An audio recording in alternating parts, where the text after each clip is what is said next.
Savez-vous pourquoi Rafael Nadal aligne ses bouteilles?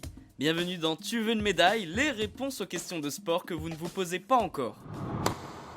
2 titres à l'Open d'Australie, 2 à Wimbledon, 4 à l'US Open et enfin 14 à Roland Garros, Rafael Nadal possède le record du nombre de titres en Grand Chelem chez les hommes. Malgré les années qui passent, l'Espagnol n'en finit plus d'impressionner sur les courts, mais pas seulement. Le Mallorquin fait également le spectacle lors des changements de côté.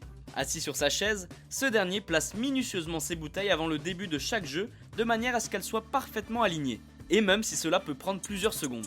Maître de ses émotions, il a expliqué ce geste à une chaîne de télévision américaine.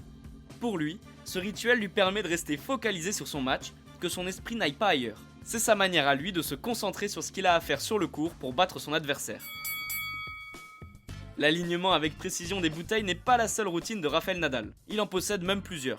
On peut en compter près d'une dizaine. Voici une petite liste de ses différents tocs. L'athlète rentre toujours sur le court avec sa raquette dans la main gauche. Il saute pendant le tirage au sort avant d'effectuer un sprint lorsque c'est terminé. Mais c'est lors du service que l'athlète répète avec précision son rituel. Au moment de servir, il réajuste ses sous-vêtements, son t-shirt, ses cheveux derrière les oreilles, enlève la petite goutte de sueur de son nez. Le tout en faisant rebondir la balle devant lui. Et lorsque le match se déroule sur terre battue, il nettoie la ligne de fond de court. Rafael Nadal possède également une autre habitude, celle de ne jamais marcher sur les lignes entre les échanges. Ces tics ou tocs peuvent être troublants, mais visiblement ils permettent au taureau de Manacor de rester concentré dans son match et de faire de lui l'un des meilleurs joueurs de la planète. Et bien voilà, vous savez maintenant pourquoi Rafael Nadal aligne ses bouteilles.